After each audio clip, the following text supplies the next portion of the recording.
Mesdames, Mesdemoiselles et Messieurs, bonjour. Merci une fois de plus de nous accorder votre aimable attention sur Taï TV. Nous sommes aujourd'hui chez El Hadj Daïrou Hamidou, membre du comité central du RDPC, pour une situation sur des rapports d'activité sur le sommet politique de ce vendredi 9 avril 2021. Monsieur le Président, bonjour. Bonjour, Monsieur Saïd. Je parle beaucoup plus par rapport à la réunion de ce matin. Je pense que vous l'avez constaté vous-même sur l'événement qui s'est passé à la permanence du parti. J'ai été très surpris par rapport à cette réunion qui a été tenue, je peux dire, à la hâte, qui n'est pas digne de notre parti, à savoir le président de la commission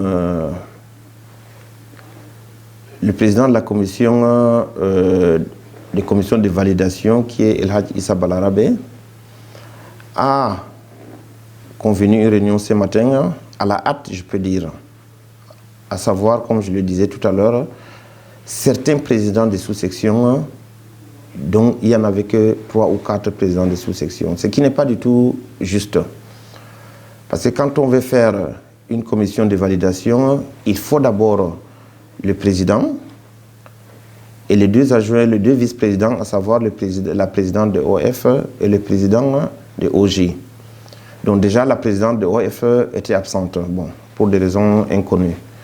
Et ensuite, il devrait avoir des chargés de mission et les membres de la commission dont je fais partie par l'obligation de mes fonctions en tant que membre du comité central. Donc, ils ont invité quelques présidents de section juste pour pouvoir valider cette commission de validation. Alors qu'on a des tests de base dans le parti pour valider des sous-sections et pour valider également le sommet politique. Il faut convoquer les 31 sous-sections, les présidents de section, les 31 sous-sections et leurs présidents, ainsi que le RDPC, l'OF-RDPC et OJ-RDPC. On doit convoquer tous ces présidents-là. Ça n'a pas été fait. Ils ont appelé des gens à qui ils avaient validé à tort leur sous-section pour pouvoir leur montrer qu'on en avait validé leur section. Mais c'est archi faux. C'est archi faux. Leurs sous-sections n'ont jamais été validées. Et c'est l'occasion maintenant pour pouvoir les valider. Mais à ma grande surprise, je trouve M. Bakary Yaware, qui est le vice-président de la commission départementale et de surcroît encore membre du comité central titulaire, qui est impliqué dans ces jeux-là. J'ai été très déçu de le voir avec tout un dossier, avec des chemises, en entrant chez lui, soit disant que « Monsieur Issa Balarabe, j'attends votre dossier de validation dans 30 minutes. » Mais attendez, on parle de quoi là? D'abord, il n'y a pas de présidents de sous-section qui sont là. Il n'y a pas la commission en tant que telle qui a été mise en place. Et ensuite, on va valider quoi exactement? Ce que je dis à M. Bakary et également à M. Faisal Mourad qui était présent, éviter ces genres de jeux, ça ne va pas nous avantager à grand-chose. Ce qui s'est passé ce matin, c'est irréaliste. M. Bakary, vous êtes membre du comité central. Et je dis encore, M. Yaware, vous êtes le vice-président de la commission départementale. Ce n'est pas à vous de jouer ce genre de jeu. C'est un faux jeu pour nous, en particulier pour Maro deuxième. Je vous prends un exemple d'après ce que j'ai entendu. On veut favoriser un village, à savoir Doba, qui a 22 sous-sections. Je dis bien 22. Ils ne se sont pas entendus entre eux. Ils sont passés de 22 à 15. Et même là, est-ce que de vous à moi, M. Bakary et puis M. El Hadj Issa Balarabe, Doba peut apporter 22 sous-sections ou 15 sous-sections? Je pense que non. D'accord?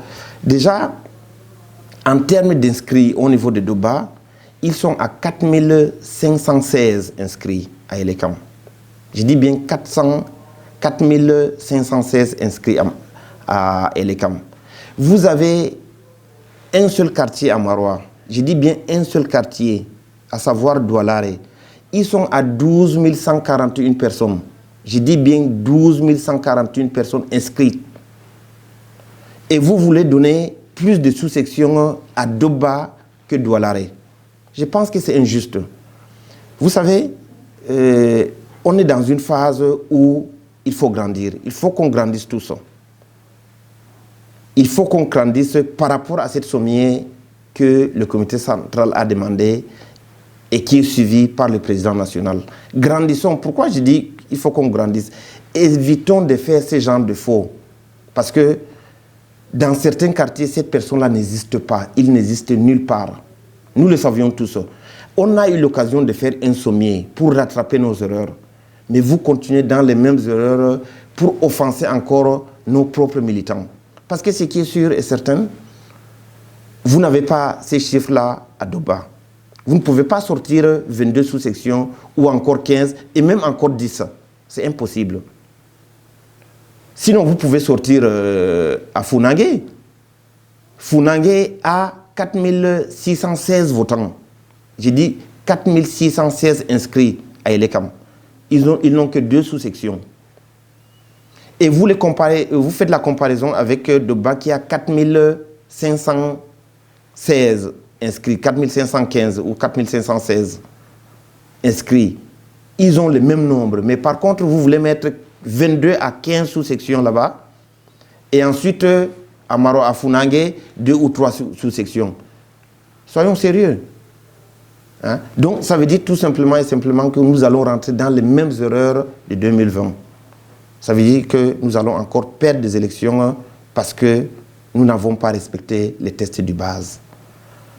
Je vous dis ici, moi j'ai eu le ministre Yaouba dans la semaine pour lui dire, hein, monsieur le ministre, quelque chose ne va pas dans Maroua 2e. Pourquoi? Parce que jusqu'à l'heure actuelle où je vous parle, nous n'en avons pas fait la commission de validation. Et bientôt, c'est le délai. Le délai, c'est le 13. Il me dit qu'il va s'en charger. Et je pense que c'est hier nuit qu'ils ont pris cette décision de faire cette commission pour pouvoir appeler des présidents en catimini. Et je pense qu'il y en a, c'est pas que je pense, j'ai dit qu'il y en a 4 présidents de sous-section et une seule présidente de OFA. Et vous voulez valider cette sommier-là. Attendez. Nous avons des erreurs dans le passé. Et encore aujourd'hui, on reprend les mêmes erreurs. Ce que je voulais vous dire aujourd'hui ici, chers camarades, il faut qu'on change. Ce n'est plus le temps d'avant. Le président national a bien dit, a inscrit dans sa circulaire, il faut introduire les jeunes et les femmes. Alors dites-moi où sont les jeunes, où sont les femmes, où sont les femmes. Donc, ce que je voulais vous dire, pour moi, on ne peut pas créer 22 sous-sections ou 15 sous-sections à Doba et que Douala reste avec 3 ou 4 sous-sections alors qu'ils sont 12 141 personnes inscrites à l'ECAM. Donc, ce que je veux vous dire, monsieur le président de la commission départementale et monsieur le président de la section Issa Balarabé, surtout au président Issa Balarabé, vous n'avez jamais été dans une sous-section pour comprendre leurs problèmes. Et encore moins y aller dans les périphériques pour savoir quels sont les problèmes de ces militants-là. Pourquoi ils sont partis. Aucune réunion n'a été faite par rapport à cela, pour pouvoir comprendre pourquoi on a eu cette défaite et chercher les failles et les réparer. À l'heure actuelle où je vous parle, rien n'a été fait. Alors, tout ce qu'ils sont en train de continuer, c'est dans les mêmes erreurs. Pourquoi dans les mêmes erreurs? C'est à savoir, il faut qu'on ait une personne qui a une belle gandoura, il faut une personne qui a une belle voiture. C'est cela qu'on doit favoriser. Mais ce que vous oubliez, moi, Daïro Hamidou, membre du comité central, je cherche beaucoup plus ceux qui sont au pied de la montagne. Je dis bien, je cherche ceux qui sont au pied de la montagne et à la montagne également. Et ceux qui sont dans les villages et ceux qui sont dans Maroua. C'est eux les vrais votants. Ils peuvent nous faire gagner, ils peuvent nous faire perdre. Mais oublions les intérêts personnels. Parce que jusqu'à présent, ce que je vois, c'est les intérêts personnels. Le président de la section ne peut valider aucune sous-section et il ne peut relever aucune sous-section. Ni également le président du conseil, le président départemental, ni également le régional. Ils reçoivent les dossiers du président de la section, qui est le président de la commission également, qui remet à son tour au président de la commission départementale, qui remettra au président de la commission régionale. Donc, et le tout envoyé au comité central. Donc, évitons ces genres de problèmes inutiles. Je dis bien vraiment inutiles. Donc, je vous appelle, s'il vous plaît, il faut qu'on grandisse par rapport à notre niveau, à notre niveau du parti. C'est-à-dire, les responsabilités qu'on occupe dans ces partis-là, essayons d'être grands par rapport à cela. S'il vous plaît, essayons d'être grands et faisons les choses telles que les règles du parti nous demandent de le faire. Les règles du parti ne nous demandent pas de faire le sommet politique ou bien une conférence de section la nuit pour valider pour les amis. Ça, je vous dis vraiment, évitons cela. Donc, je pense que monsieur le président de la commission départementale, M. Yaouba, et son vice-président, M. Bakary Yawaré, prenez vos responsabilités. Ce qui est sûr, dans Marois 2e, ça ne va pas. Et vous le saviez. Ce n'est pas que vous ne le savez pas, vous le savez très bien. Donc, ce qui s'est passé aujourd'hui est injuste. C'est-à-dire, c'est irréel. Je dis bien encore, c'est irréel. Donc, je m'adresse vraiment à vous. Parce que c'est vous qui êtes là pour l'instant. Alors, monsieur le comité central, je pense que le comité central saura comment arranger ces genres de problèmes et on les laisse réfléchir dans ce que je suis en train de leur dire. Mais beaucoup plus, nous comptons sur le comité central pour réparer ces genres de préjudices. Sinon, nous allons continuer dans l'échec. Je vous remercie. Voilà, merci infiniment, Président El Hadj Daïrou Hamidou, pour cet entretien. Nous vous remercions, chers téléspectateurs, vous également. Le rendez-vous est pris pour l'édition suivante. Merci infiniment et merci de rester scotché sur Daï TV. Les programmes se poursuivent.